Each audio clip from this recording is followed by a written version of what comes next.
नमस्कार।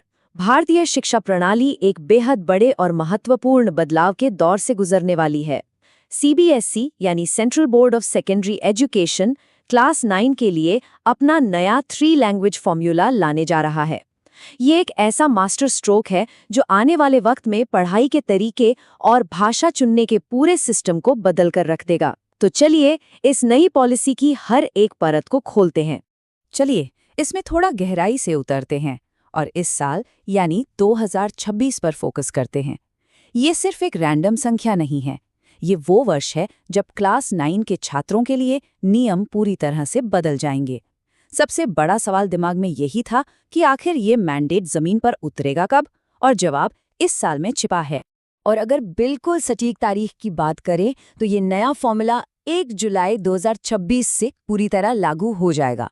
ध्यान देने वाली बात यह है कि 2026-27 का एकेडमिक सेशन शुरू होने के लगभग 2 महीने बाद ही ये बड़ा बदलाव अपना असर दिखाना शुरू कर देगा। इसका मतलब है कि स्कूल्स और सिस्टम के पास इस नए फ्रेमवर्क के हिसाब से खुद को ढालने के लिए एक तय समय है। ये जो समाचार पत्र की न्यूज़ क्लिपिंग यहाँ दिख रही है ना, यही इस पूरे विश्लेषण का आधार है।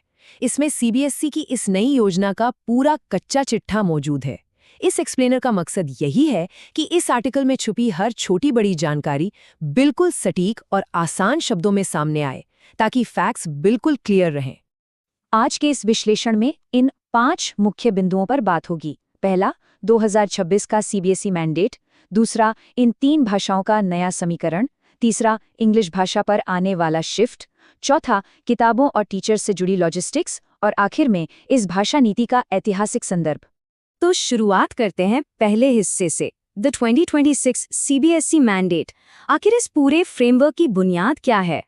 सबसे पहला और बिल्कुल स्वाभाविक सवाल यही उठता है कि ये नया फॉर्मूला आखिर है क्या और ये किन स्कूल्स पर लागू होगा। क्योंकि किसी भी नई शिक्षा नीति की असलियत तभी समझ आती है जब हमें उसकी रीच और शर्तों का पता हो। और ये बात इस चीज़ को बेहतरीन ढंग से दर्शाती है कि ये फॉर्मूला नेशनल एजुकेशन पॉलिसी यानी एनईपी 2020 की नींव पर खड़ा है। ये मैंडेट सरकारी और प्राइवेट दोनों ही तरह के स्कूल्स पर बराबर रूप से लागू होगा। लेकिन यहाँ सबसे दिलचस्प ट्विस्ट ये है कि राज्यों को अपनी पसंद की भाषाएं चुनने की पूरी आज़ादी दी गई है। कोई भी एक भाषा किसी पर थोपी नहीं जाएगी। ये फ्रीडम ही इस पॉलिसी की सबसे बड़ी ताकत है। अब बढ़ते हैं दूसरे हिस्से की तरफ, अंडरस्टैंडिंग द 3 लैंग्वेजेस। देखते हैं कि भाषाओं का ये चुनाव आखिर काम कैसे करेगा। ये इक्वेशन वाकई बहुत रोचक है। नए नियम के मुताबिक छात्रों को जो 3 भाषाएं सीखनी हैं, उनमें से कम 2 भाषाएं भारतीय होनी लाजमी हैं। इसका सीधा सा गणित ये है, 2 भारतीय भाषाएं और सिर्फ 1 विदेशी भाषा। ये पूरा का पूरा स्ट्रक्चर इस तरह से डिज़ाइन किया गया है ताकि छात्र पढ़ाई के दौरान अपनी देसी भाषाओं की जड़ों से जुड़े रहें। तो अब सवाल उठता है कि उस एक विदेशी भाषा के स्लॉट के लिए आखिर विकल्प क्या है? सेकेंडरी लेवल पर किन अंतर्राष्ट्रीय भाषाओं की पढ़ाई की जा सकेगी? एनईपी 2020 के अनुसार छात्रों के पास कई बेहतरीन अंतर्राष्ट्रीय भाषाओं के विकल्प मौजूद हैं। इनमें कोरियन, जापानीज, फ्रेंच, जर्मन और स्पेनिश जैसी भाषाएं शामिल हैं। ये सभी ऑप्शंस एक ग्लोबल खिड़की की तरह काम करेंगे, जिससे अंतर्राष्ट्रीय अवसरों तक पहुंचना आसान हो जाएगा। लेकिन अब आता है इस कहानी का सबसे बड़ा प्लॉट ट्विस्ट। आइए चलते हैं तीसरे हिस्से की तरफ, द इंग्लिश लैंग्वेज शिफ्ट। इस एक पॉइंट ने आजकल शिक्षा जगत में सबसे ज्यादा हलचल मचाई हुई है। अब इस स्लाइड के बारे में जो सबसे दिलचस्प बात है वो ये है कि इंग्लिश को अब औद्योगिक तौर पर एक विदेशी भाषा यानी फॉरेन लैंग्वेज की कैटेगरी में डाल दिया गया है। हमारे एजुकेशन सिस्टम में जहां अंग्रेजी को लगभग एक डिफ़ॉल्ट भाषा मान लिया गया था, वहां इसका ये नया वर्गीकरण एक बिल्कुल ही अलग नजरिया पेश करता है। तो सबसे अहम बात यह है कि क्योंकि इस नए फ्रेमवर्क में सिर्फ एक विदेशी भाषा पढ़ने की अनुमति है, इसका असर सीधा भाषा चुनने पर पड़ेगा। अगर कोई छात्र इंग्लिश को चुनता है तो उसके पास दूसरी या तीसरी भाषा के रूप में फ्रेंच, जर्मन या स्पेनिश चुनने का विकल्प वहीं खत्म हो जाता है। उन्हें अपनी बाकी दोनों भाषाएं लाजमी तौर पर भारतीय ही चुननी पड़ेंगी। ये एक ऐसा स्ट्रिक्ट रूल है जो भाषाओं के कॉम्बिनेशन को पूरी तरह बदल देगा। नियम तो बन गए, पर उन्हें जमीन पर उतारना इतना आसान थोड़ी है। हमारा चौथा हिस्सा इसी प्रैक्टिकल रियलिटी पर फोकस करता है, बुक्स एंड टीचर लॉजिस्टिक्स।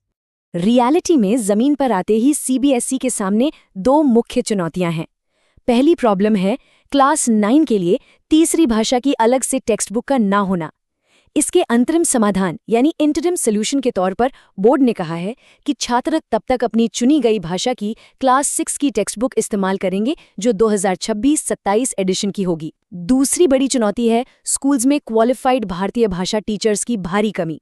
इसे हैंडल करने के लिए स्कूल्स को टेम्परेरी तौर पर दूसरे विषयों के टीचर्स से काम चलाने का सुझाव दिया गया है।